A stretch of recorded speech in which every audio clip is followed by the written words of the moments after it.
All right, let's talk about something that for way too long has been shrouded in this cloud of mystery and, well, luck. The whole conversation around fertility often feels like it's just a roll of the dice. But what if it's not? What if it's actually about science? And more specifically, the science of inflammation. Today, we are going to completely reframe that narrative and move from just passively hoping to being proactively healthy. And to really understand what's at stake here, we have to start with this raw, incredibly powerful experience from Dr. Natalie Crawford. Now, she's a reproductive endocrinologist, someone who helps people build families. But she found herself on the other side of that equation, not as the doctor, but as the patient, living through the absolute heartbreak of infertility while her job was to bring new life into the world. And her story, it's not an isolated one, not even close. The rate of infertility has seen this huge jump. I mean, what used to be an issue for about 1 in 8 couples here in the US has now shot up to 1 in 5. So you see, this isn't just a personal struggle. It's become a major public health issue that we really need to look at more closely. So, how did we even get here? Well, for so many people, the journey begins with this really disempowering narrative, this myth that it's all just bad luck. And it's a story that Dr. Crawford was told over and over, even as she was navigating her own deeply personal crisis. I mean, just look at this timeline. It shows this grueling cycle of hope and loss that was made so much worse by this dismissive advice. Her first loss, brushed off as common. Her second happened while she was on shift as chief resident, delivering babies for other families. Can you even imagine that? Even after a third loss and a full workup, the best advice she got was to just keep trying. It wasn't until a fourth loss, a really dangerous tubal pregnancy, that a pause was finally forced. This wasn't just bad luck. This was a systemic failure to look for a deeper cause.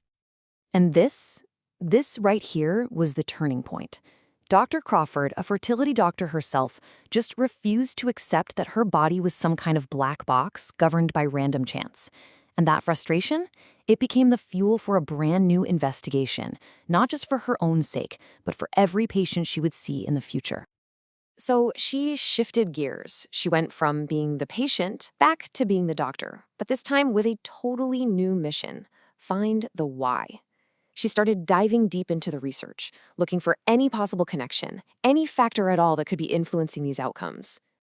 And her investigation was really methodical. She started by looking inward, at the fundamental building blocks of our health, things like vitamin levels and common nutritional deficiencies that might be messing with cellular function. Then she started looking outward. She widened her search to investigate the impact of these things called endocrine-disrupting chemicals. The compounds found in everyday stuff like plastics, store receipts, cosmetics, things that can seriously interfere with our body's hormones. And finally, she dove deep into the mechanics of fertility itself. She was researching ovarian reserve and all the complex biological factors that influence the quality and the quantity of a woman's eggs. And as she looked across all these different fields, from nutrition to environmental science to reproductive biology, one single word just kept appearing over and over and over again: inflammation. This was it. This was the common thread, the hidden link connecting absolutely everything. So what exactly is this culprit we're talking about? Well, it's really important to know there are 2 types. You've got acute inflammation. That's the helpful kind. It's the swelling that heals a cut, or the inflammatory process that actually triggers ovulation. That's good inflammation. But what we're talking about here is chronic inflammation. Think of it like a silent, low-grade fire alarm that's just blaring inside your body 24/7. This constant state of alert messes with everything, especially the delicate hormonal dance that's required for reproduction. And this leads us to a huge shift in perspective. Fertility isn't some isolated system operating on its own. It's actually a vital sign. It's a key indicator of your overall metabolic and cellular health. Your body is constantly sending you signals. We just need to learn how to read them. The best way to think about this is to see your menstrual cycle as a monthly report card on your hormonal health. So in the follicular phase, estrogen goes up to mature an egg. Then a surge of a key hormone called LH, luteinizing hormone, triggers ovulation. And finally, in the luteal phase, progesterone takes over. It's this beautiful coordinated system, and when it's running smoothly, it's a great sign of good health. And when it's not, that's a red flag. And the signs of that underlying chronic inflammation can be really subtle. We're talking about that persistent fatigue you just can't seem to shake, or that annoying brain fog, constant bloating, adult acne, frequent headaches. These are all vague symptoms that are so easy to just dismiss as part of life, but they could be your body's earliest warning signs that its inflammatory burden is just too high. Okay, so here's the crucial part. What can you actually do about it? Because this isn't about blame, it's all about empowerment. Dr. Crawford developed this really actionable framework, a toolkit, really, for taking control of your cellular health.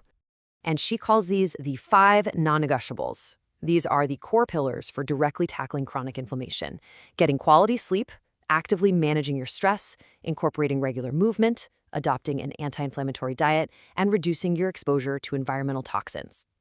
Let's just zoom in on a couple of the most impactful ones. Let's start with sleep. This is not a luxury, okay? When you get less sleep, you directly disrupt the release of those key fertility hormones we talked about, like FSH and LH. It's been linked to lower egg and sperm counts, and it increases insulin resistance. But when you prioritize getting good quality sleep, you regulate those exact same hormones, you support crucial cellular repair, and you improve your body's insulin sensitivity. It's a game changer. And the exact same principle applies to your diet. The contrast here is just as stark. Inflammatory, ultra-processed foods can create total chaos in your gut microbiome and really mess with hormone production. On the flip side, an anti-inflammatory diet, one that's rich in fruits, veggies, fiber, healthy fats, it nourishes your gut. It lowers your inflammatory burden, and it literally provides the building blocks for a healthy reproductive system. So, what is the big takeaway here? What does this all mean? It's really about a fundamental shift in how we look at the path to parenthood. It's about moving from a passive role to an active, empowered one. Just look at the difference between these two narratives. The old story tells us fertility is just luck, there's nothing you can do, and you should wait a full year before you even think about getting help. The new, empowered narrative says no. Fertility is science. Your daily choices absolutely matter, and you can and should be proactive with your health from day one. This leads to this really powerful concept she calls trimester zero. Think about it. It's the 60 to 90-day window before you even try to conceive. This is the period when an egg is maturing, when new sperm are being created, and this is your single greatest opportunity to influence the quality of both of them through anti-inflammatory lifestyle changes. This is where you get to reclaim your narrative. Which leaves us with one final question to think about. Maybe the struggle with fertility isn't just about the immediate goal of having a baby. Maybe it's our body's first and most important red flag, a chance to change the entire trajectory of our health for the rest of our lives. What do you think?